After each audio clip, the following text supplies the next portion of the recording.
Chen Lang spoke calmly. Initially, His Highness Ningjiang intended to follow the law with a public trial to expose the Lotus Pavilion's filth to the world.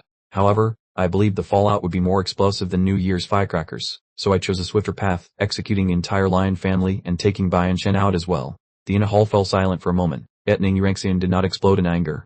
Instead, he nodded firmly. You did the right thing. If this were exposed, it would be the greatest scandal since our nation's founding. Ningjiang is too upright and trusts too much in fairness, thinking a trial would cleanse concubine Baiyan's name. He smiled faintly. But purity in this world isn't as easily washed as a garment. The masses love to speculate with malice, especially regarding those in high positions. Even a single drop of mud on concubine Baiyan would make it hard for her to hold her head high. Forget the Empress Dowager. Even as a commoner, you would be scrutinized to death. But continue, did the hidden Arjun society under Shu Badao take the opportunity to stir up trouble or add fuel to the fire to smear concubine Baiyan? Ten Lang thought for a moment and shook his head. I think not. First, the fire isn't big enough yet. Second, everyone who knew the truth is either silent or dead, leaving no witnesses. Third, if they exposed it, they would indeed ruin concubine Baiyan's reputation, but they would also draw the hatred of Duke Baiyan Zyro upon themselves. Since I took the initiative to kill Baiyan Shen, in the eyes of the hidden Arjun society, concubine Baiyan and the Duke can only hate me. If they jumped out to testify, it would only help me by sharing the pressure. Ning Yuanxian burst into laughter upon hearing this. That was indeed the case. He then realized the core of the matter. Chen Lang didn't just kill them to silence them, but to draw all the hatred to himself. Of course, Baiyan Shen deserved to die. Knowing her husband had committed such heinous crimes and not only failing to report it but assisting in kidnapping and selling children, it was enough to make one strike the table in rage. A good execution? The king hissed through gritted teeth. Very good. His gaze toward Shen Lang was no longer just one of appreciation but of genuine emotion. This kid was standing up to block a mountain of fire that could have fallen from Duke Baiyan Zyro. Chen Lang was foul-mouthed and thick-skinned, but he was truly good to those he cared about. My cousin Baiyan Zyro is a military genius, formidable indeed, but he lacks a few political nerves. Luckily, Dang Sung is by his side. He paused, but he hates evil like dregs and wine. You killed Baiyan Shen to protect concubine Baiyan and Baiyan Jing. He will see that. Just then, Lajirian's voice echoed from outside. Your Majesty, His Highness Ningjiang requests an audience. Ning Yuanxian frowned, thinking that if Ningjiang had come late at night to question Shen Lang, he would be truly ungrateful. Let him in, he said, his voice turning cold. Ningjiang entered and knelt. Greetings, Father. What brings you here in the middle of the night? The king asked in a pleasant tone.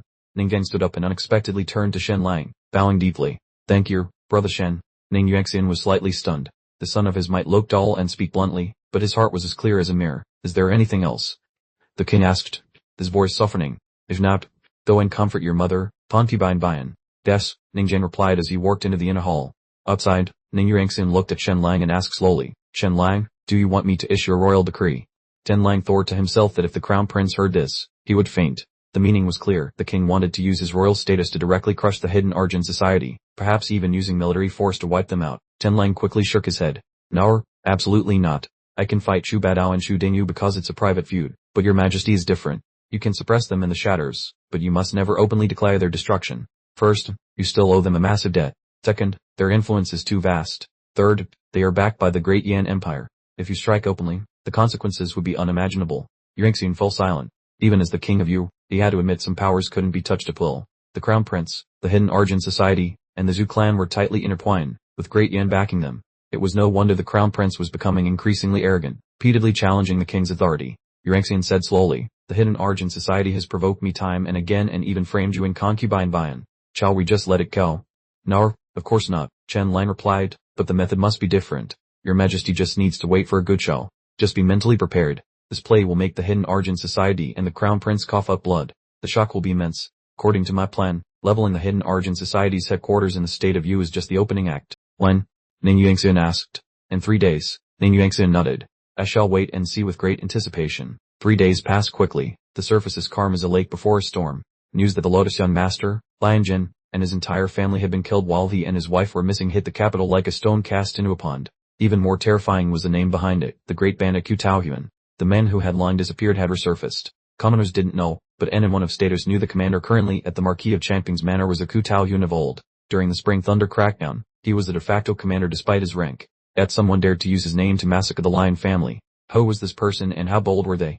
In the past, an imposter might have sought fame, but now that the real Ku Taoyuan was in the capital with heavy troops and a murderous aura, someone still used his name to commit crimes. They were either mad or suicidal. The king was reportedly furious, and the Spring Thunder campaign, which was nearing its end, was pushed to a new climax. The city guard mobilized again, and troops flooded the streets like a tide to hunt the culprit like foxes in the snow. On Chen Lang's side, Jisan reported with cupped hands, "Master, the capital's security is excellent, and the citizens are full of praise." Chen Lang smiled nonchalantly.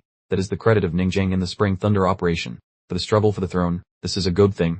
But in his heart, Chen Lang had already quietly arranged his pieces. Next, he had her prepare thoroughly to deal with the hidden Arjun society. The headquarters was in Ji Tower, a famous landmark that had stood for over a century as a symbol of the capital. It was notable not just for its height, but for the history behind it. The capital had two major rivers, the Tan River from the north and the Yu River from the west. Though called rivers, their flow was as vast as a great Yangtze. When the Ning ancestors seized the land, they saw the confluence of these rivers was spacious and scenic, so they founded the capital there and named it Tanyu City. A million citizens relied on these two mother rivers, but they also hid a great danger. The capital's terrain was flat, making it prone to flooding during heavy rains. Thus, various dynasties dug numerous diversion channels. Over centuries, countless canals were opened to lead water away, so heavy rain rarely caused overflows. However, a bizarre phenomenon remained. Every year around the 10th day of the third month, the two peaceful rivers would suddenly go wild. Even without heavy rain, the water levels would sometimes appear low yet suddenly surge with terrifying force. More frighteningly, every 10 years or so, a violent great tide would occur with waves dozens of meters high. Both rivers would surge simultaneously and collide at the confluence, creating a violent clash of wind and waves that swept away riverside homes and killed countless people. Over time, the confluence became a forbidden zone where no one dared live, rumored to be haunted. Later, the hidden Arjun society entered the capital and chose that specific plot of land. In their eyes, the confluence was a feng shui treasure. Each year, the tide rose like an angry dragon. If those two dragons could be tamed, the land would become a dragon bane. They invited dozens of masters in hydraulics, architecture, and astronomy to study why the water rose without rain and why the tide surged even when levels were low. Finally, the master from the Heaven's Edge Sea Pavilion explained it as being related to the movements of the sun and moon. Although he didn't use modern terms like gravity, he grasped the essence of the cyclical pattern. Once the cause was found, they planned the water management. Levees could be built, but how high would they need to be to withstand waves dozens of meters high? Since it only happened a few days a year, building massive levees was wasteful. Ultimately, they chose to dig underground diversion rivers. They constructed an underground canal system. Normally the gates were closed to maintain the scenery, but when the tide rose, they opened the gates to let the water flood into the underground rivers and flow into other branches, preventing the surge from accumulating at the confluence. The plan was approved, the hidden Arjun society provided the funds, and the Tanyu central governor's office provided the labor. They dug 4 large-scale underground rivers. The result was exactly as calculated. From then on, the confluence no longer saw great tides because the water's force was swallowed by the underground rivers. The plot of over 300 acres fell into the society's hands. They spent 3 years building the 7-story, sky-piercing Indy Tower, a true wonder. The locals also called it the Dragon-Suppressing Tower, believing it suppressed the Dragon Kings of the Tan and Yu rivers. After 100 years of operation, Indy Tower remained a symbol of the state of Yu's wealth. Outsiders didn't know that the secret vaults weren't located there and their locations changed over time, but the society's bookkeeping and data were all centralized at Indy Tower, making its contents more valuable than gold. Thus, it was guarded day and night by over 1,000 elite warriors and filled with intricate secret passages and traps. Unless one brought tens of thousands of troops to lay siege, a sneak attack was virtually impossible. Chen Lang wanted to level the hidden Arjun society's headquarters, but even gunpowder wouldn't easily work. He couldn't secretly move a massive amount of gunpowder into a place full of experts and underground defenses. Indy Tower itself was incredibly sturdy, supported by 9 giant iron pillars, each as thick as a thigh and driven over 10 meters deep. Every few years, they were maintained with anti-rust oil. During earthquakes, the tower only shook slightly and did not collapse. Many said that even if the royal palace fell, Indy Tower would remain standing. For 100 years, it had been the pride of the hidden Arjun society, symbolizing an unshakable power. Meanwhile, on the top floor of Indy Tower, the river wind blew fiercely past the railings. Below lay the dark, silent confluence of the two rivers. "Father, should we expose the Lotus Pavilion scandal?" Chu Dingyu asked. Chu Bata remained silent, his heart heavy. It was a pity. This chess piece had been buried deep and planned meticulously, but was cut short before it could be used. The Lotus Young Master had prepared several peerless beauties to be moved into Shen Lang's bed step by step, and he had arranged for them to perform at the Jinshan Pavilion to build a clean reputation before finding a way to become Xiao Bing's closemaids. Given Shen Lang's lecherous and brazen nature, how could he resist such beauties? Furthermore, some refined women were intended to become concubine Bian's palace maids, as she had previously noticed several girls at the Lotus Academy. That was the opening to infiltrate. Unfortunately, the plan wasn't ripe before Ningjian triggered the explosion. Chu Bata remained silent for a long time. If we release the rumors about the Lotus Pavilion now, we could sphere concubine Bian and Shen Lang, but the timing isn't right. Bian Jin and Bian Shen are dead, leaving no witnesses. More importantly, Shen Lang personally killed Bian Shen without involving the Bian family, which has caused a rift between them. Who was Shen Lang to just casually kill a member of the Bian clan? Even if she deserved it, the Bian family should have handled it. How could Bian Shen's parents not feel resentment? If we release the rumors now to throw mud on the Bian family and concubine Bian, it would only help dissipate the hatred currently focused on Shen Lang. "No, we won't reveal it yet," Chu Badao concluded before changing the subject. "The tide arrives tomorrow. Is the underground river system ready?" Chu Dingyu replied, "Every gate has someone on duty. They will all open simultaneously 15 minutes before the surge. However, some have suggested not opening them all immediately, as the collision of the two rivers is a magnificent sight, and many high officials and nobles want to watch the tide from Inji Tower." Chu Badao nodded slightly. That was an annual tradition. Before it was tamed, the tide was terrifying, but now it was a spectacle. Each year, the Hidden Arjun Society invited their closest allies among the nobility to watch the tide, serving as both entertainment and a show of power, and open them for 3 hours for the viewing, Chu Badao said. Afterward, we stepped toward a large map. Chen Lang spent a great deal of manpower, resources, and wealth this time to gather 700 people with fake ethereal bloodlines, intending to train them into a second Nirvana army. As the intelligence from the Zhu family and the Blackwater Tower being collected, Chu Dingyu spread out a new map covered with small flags representing convoys of bloodline candidates. Over 100 convoys were gradually converging on the capital. "They will gather at this point tomorrow morning," he said, pointing to the map. 130 miles from the capital and about 100 miles from the North Park shooting range. There is a Changshang fort there. They will likely rest for the night before being moved to the North Park for training. "Are our warriors ready?" Chu Badao asked. "They have all gathered. But father, why didn't we intercept the individual convoys to seize them?"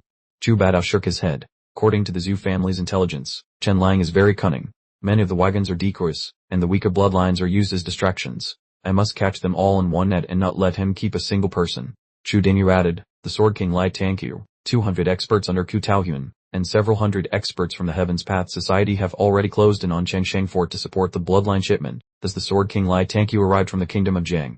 Chu Badao asked. "Yes, the fact that the big fool is still in Jiang shows just how much Shen Lang values these bloodline candidates." Chu Badao said in a low voice, "At a time like this, we must ensure the safety of Inji Tower. Chen Lang is a man with no bottom line. If he knows I'm committing all my strength to seize the bloodlines, he might go mad and attack our headquarters. Since he dared to use Ku Taoyuan's name to massacre the Lion family, what wouldn't he dare?" Chu Dingyu replied, "Rest assured, father. The forces for this raid were mobilized from the kingdom of Chu and the kingdom of Wu. The core experts of Inji Tower haven't been moved, and there is a grandmaster guarding the tower.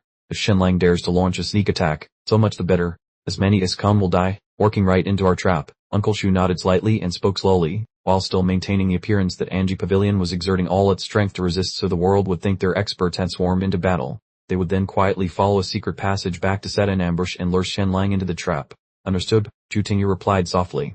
Moving to the Marquis of Changping's estate, today Shen Lang received a total stranger who appeared out of nowhere. The man entered with a gentle demeanor and an easy grace, appearing neither overly handsome nor ugly, neither tall nor short, yet his deep gaze made anyone who looked at him worry. He smiled, clasped his hands, and introduced himself as Wuju, the disciple of Mount Fudu.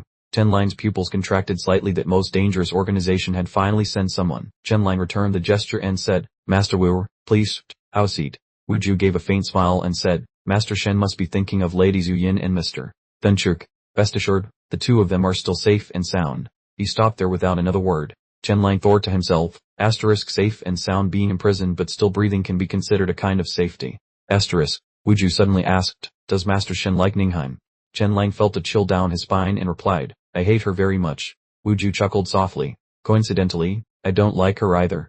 Every time I see that high and mighty attitude of hers, I just want to stuff several hundred venomous snakes into every corner of her body." Chen Lang silently guessed that she must have rejected the marriage proposal from the crown prince of the Zinkian kingdom. Abruptly, he changed the subject. "Recently, Master Shen's research into pulse reading has achieved significant results that have opened our eyes. You saved Zhu Yin and pulled the wife of Sword King Lai Tangqiu back from the gates of hell, which truly makes people look at you in a different light." Chen Lang smiled thinly. "You're too kind." Wuju continued slowly. "Actually, it wasn't Zhu Yin's time to die. Even if you hadn't acted, we would have saved her. We just wanted her to bow her head a little, as she was once a disciple of Mount Fudu." Chen Lang frowned slightly. The situation was more complicated than he had imagined. He then asked, "Then what about Lady Q, the Sword King's wife?" Wuju sighed softly. "She is but a minor character."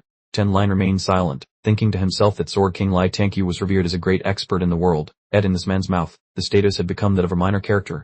The meaning was clear. Mount Fudu did not actively harm Lady Q, but if others used their venom to do so, they were too lazy to care. Whether a minor character lived or died wasn't worth their concern. Wuju spoke again. "I wonder how much Master Shen understands about people like us. Skies End Pavilion, All Heavens Pavilion, Mount Fudu, White Jade City, those who stand outside the secular world." Chen Lang replied seriously, "I do not know much." He paused for a beat and added, "I only feel that they are very powerful." Wuju burst into laughter. "Master Shen is indeed interesting. I came today wanting to make a friend. You don't like Ninghan, and neither do we. You have a grievance with Sky's End Pavilion, and we don't get along with them either. Since we dislike the same people, why not become friends? Chen Lang nodded immediately. Excellent. We can even become sworn brothers. Your younger brother Shen Lang pays his respects to elder brother. Wu Ju was momentarily taken aback and then laughed. Gaining such a worthy brother today is indeed a delightful matter. Are we truly swearing brotherhood then? Chen Lang asked again. Wu Ju nodded. Of course. Chen Lang did not hesitate at all. He then brought out 2 sticks of incense. Each held one and knelt in the middle of the hall. Chen Lang, Wu Ju, from this day forward, become brothers of different surnames. Though not born on the same day, month, or year, we vow to die on the same day, month, or year. From now on, we shall treat each other with sincerity and never betray one another.